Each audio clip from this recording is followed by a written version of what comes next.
So stay put, get ready for we are going to start the discussion of the four types of composition. All right, so once again, good day and greetings to everyone. And this is your professor for the subject Grace Basilisco, and we will be talking about the four types of communication. I mean, four types of composition this time. Right. So composition, I mean, in writing, we usually have this skill of composing. I mean, the skill of writing, thinking of something. Composition refers to the way a writer structures a piece of writing, which may come into four modes of composition, which can be the description, narration, exposition, and argumentation. All right. So in most cases, paragraphs are also categorized into these types: narrative, descriptive, expository, and persuasive. And the paragraph can be used to be or to describe or explain an endless variety of things. It's actually important to know how to use each paragraph type for the right purpose.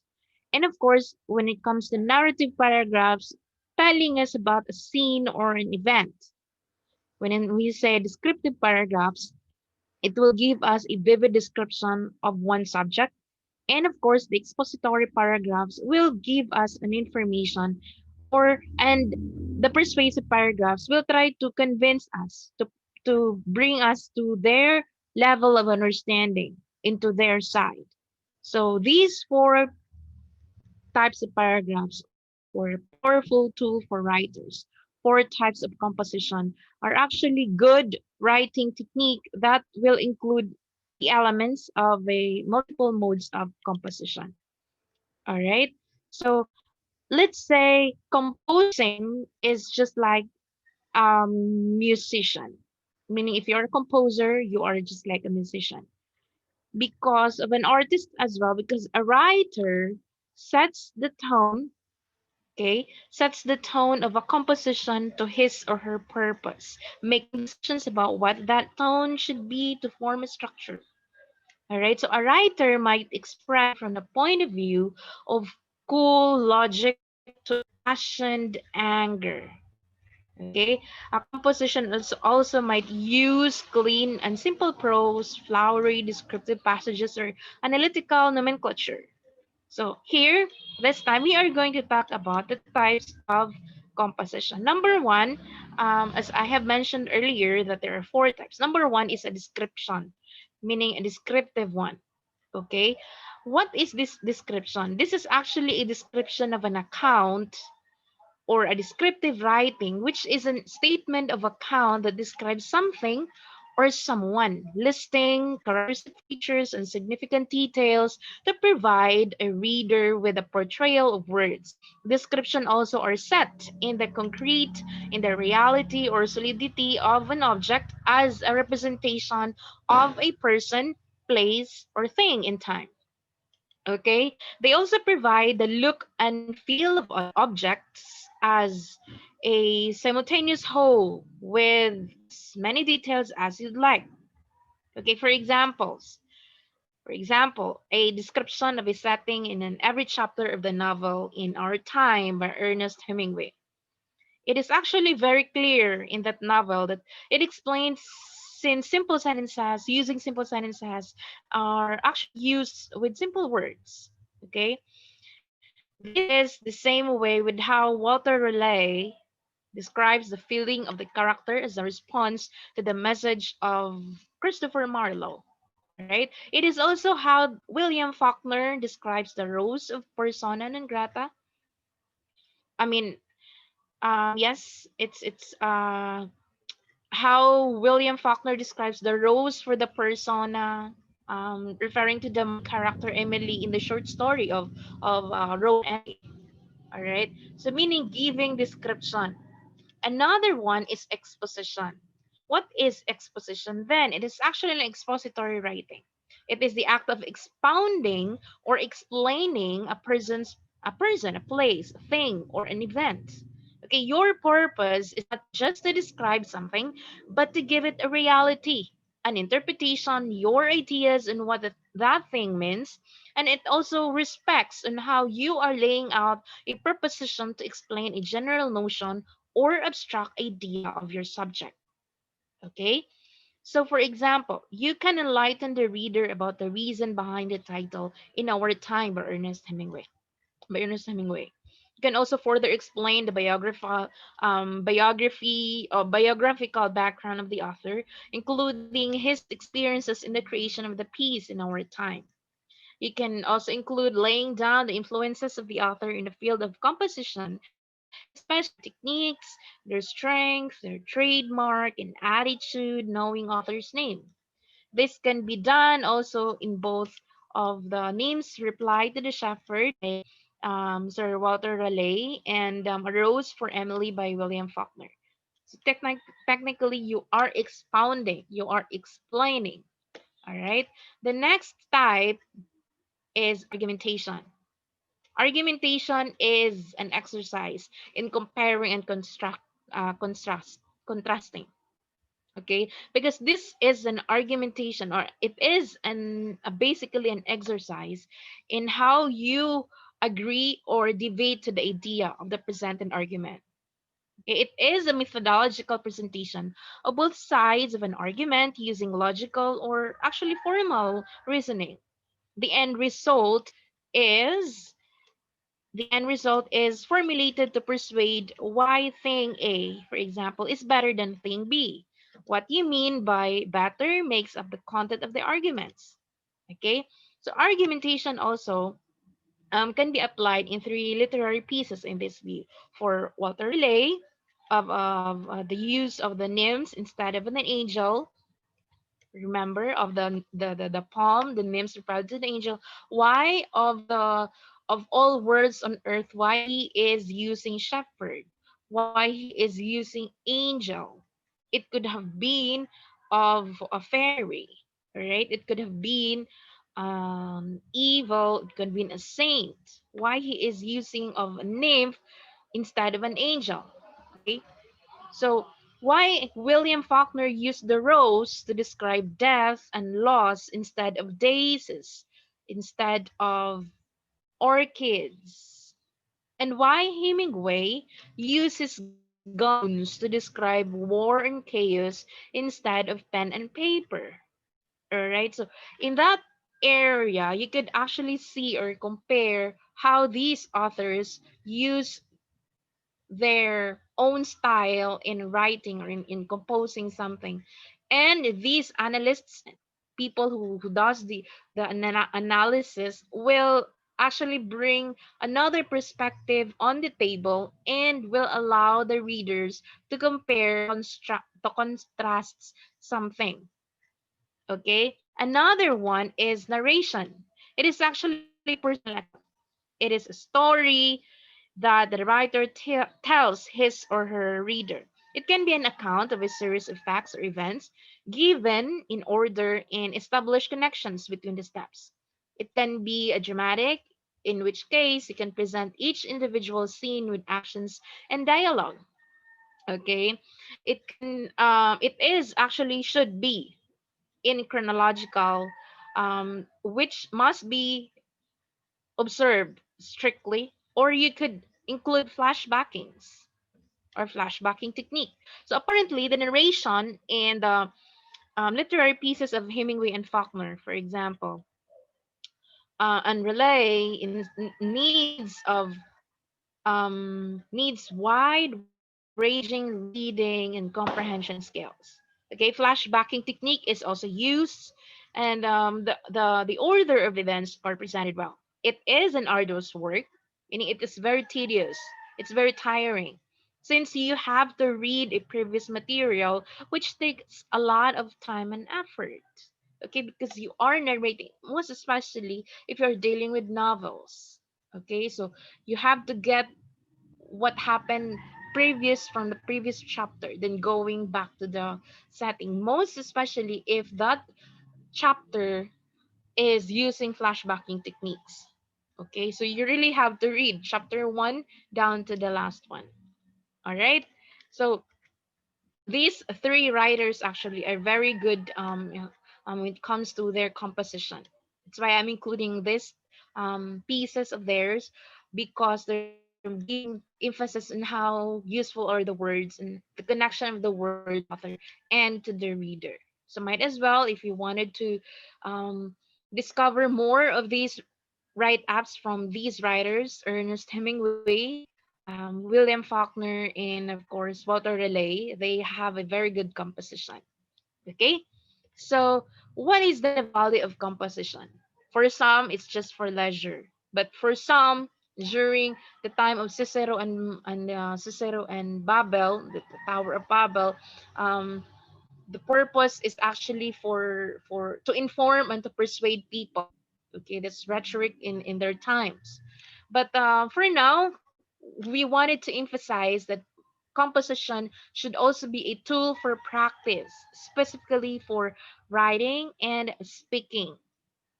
Okay, so teachers of this era should look into composition that is important and equally important to other macro skills, because this is actually the basic one, that's writing and the speaking skills. All right, so teachers, you future educators, should also remember that it is considered a starting point rather than rigid requirements in the subject. So whether we like it or not, we wanted to allow the students to indulge into writing because we want them to practice. We want them to explore to that kind of idea of exploring to different styles and types of writing or composition, bringing them into an avenue of correcting their mistakes, exploring to their styles, and giving them time to practice of their skill in writing and in speaking. Okay, so if you are the one who make the analysis, or I mean if you are the one who are in charge of facilitating the learning, might as well consider the time frame of giving them the chance to write and speak, because this is very vital lifelong learning skills. This should be the connotation or a benchmark, no, mentality of teachers, that writing and speaking or writing compositions should not be a requirement, but rather an area or an avenue for them to practice their skill. Okay, so for your activity of this writing, okay, make a narrative essay, which could be an embarrassing experience in your 20s, or it could be an experience that changed your view of someone, okay, or it could be a memorable experience with a stranger. Okay, just take note of the criteria: coherence, including your discourse competence, the appropriateness of linguistic choices, that's 10, cohesion, that's the use of repetition, the pronouns use, transitional expressions use, or the cohesive clues included or there. Are these cohesive clues used properly? All right, so we'll just see this as 10 points. Okay, for the plot, because since it's narrative, meaning involving a narration, there must be a plot, I mean the flow, right? The flow of the essay, or should we say the organization of thoughts, which includes actually the elements that must be presented in chronological, okay, which is 10% or 10 points, a total of 30 points. All right, so this is your activity for the types of composition. You're just going to make an essay, one page, but in a bond paper will do. Okay, do not just go to 5 pages if it's too long. Just one page, a minimum of one page will actually do. All right. So just think of the most embarrassing experience in your 20s, or if it is not most, but it is actually an embarrassing experience of yours, an experience that changed your view of someone. If you see that someone who is very strict, that later on you discover that he isn't, okay, if you view that someone that he is very fragile, very have this fickle mind. So at the end of the day, you discover he isn't. Then tell us a story. Tell us something about it. How was your encounter?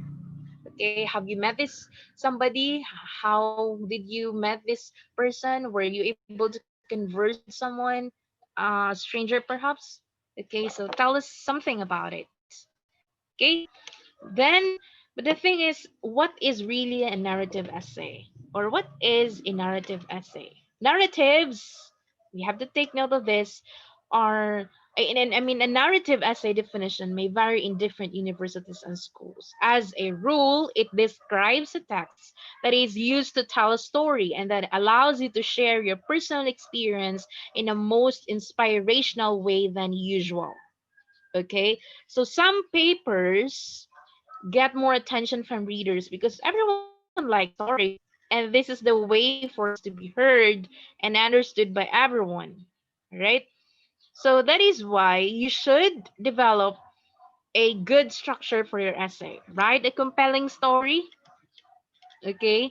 Write a compelling story, and the use of common guidelines for writing an essay to get a highest grades, of course. Search for inspiration wherever you can. How the specific requirements given by me, and keep these requirements in mind while you are writing. The one that I gave you the criteria.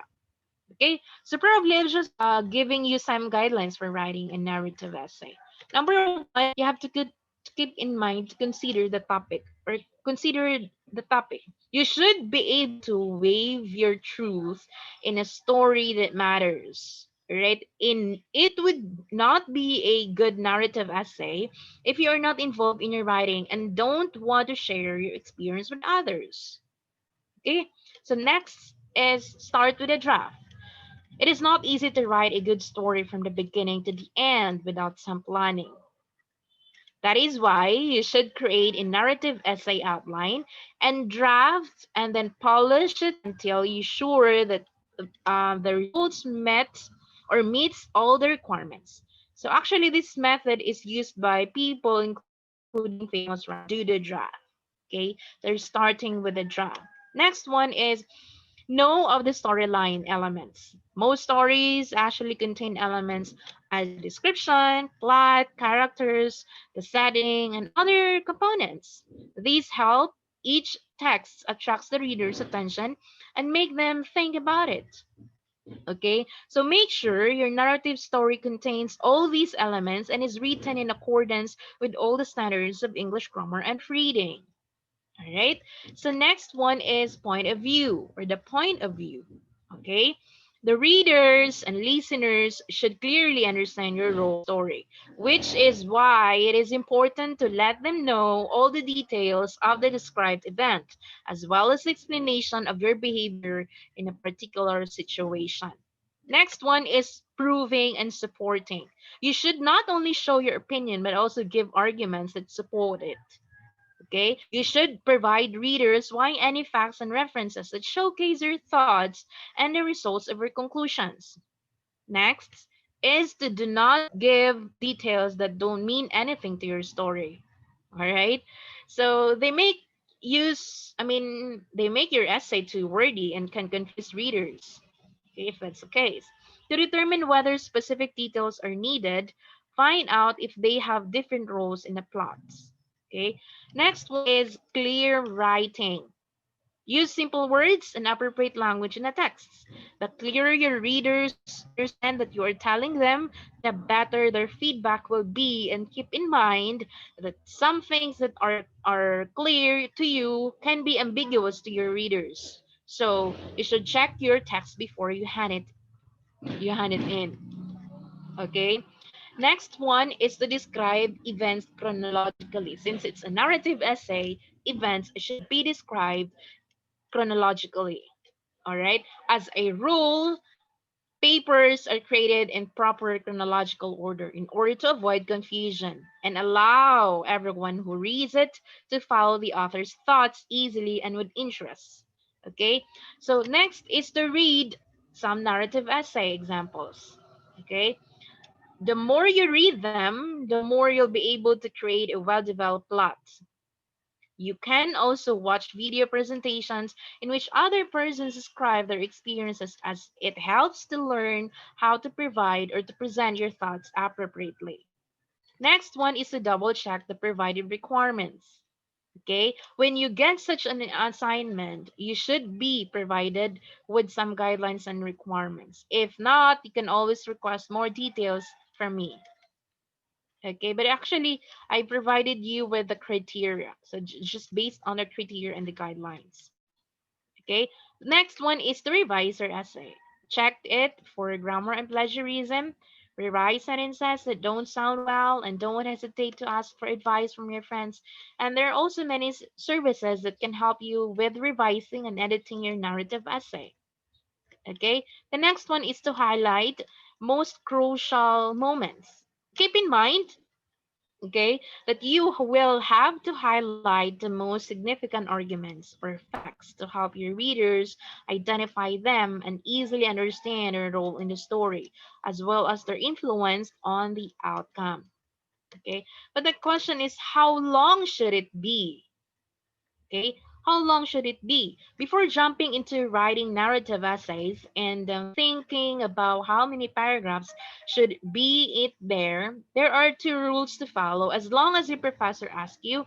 And then the second one is as short and informative as you can make it. Okay, semi jokes aside, but you need to write enough to fully unpack the topic and create an engaging story with a relevant structure that the audience will love. Okay, as I have mentioned a while ago, that I will just be receiving 1 page narrative essay. That will do. Okay, so the structure of the narrative essay then. What is then the structure? What are the parts? Probably. Number one, introduction. Take it as a warm up for the audience and give them the main idea of what is the story about. 3 to 5 sentences are the standards. Okay, just give us an idea or introducing us an idea of what is really a narrative essay. I mean, what is your story or what is the essay all about? Okay, next part is the body or the main body. Collect every supportive argument for your story and logically place them. Remember, every new idea is a new paragraph. 3 to 5 blocks will do. Okay, the third one is conclusion. Even the opening ending is, I mean, even the open ending is a conclusion of a sort, then this is the part where you sum up and prove what you claim in the introduction. 3 to 5 well-arranged sentences are all you need to succeed. So there are three: introduction, main body, and conclusion. All right. Then the criteria. The criteria is actually placed there, the above. Coherence, we have 10. Cohesion is another 10. And the plot is another 10. That's a total of 30%. For references, you can look for these links, and you can see for more details of a narrative essay. All right, so thank you very much, and you may now begin crafting your piece, and see you on the next video. For that, wherever you are, whoever you are with, amping kanunay. Bye everyone.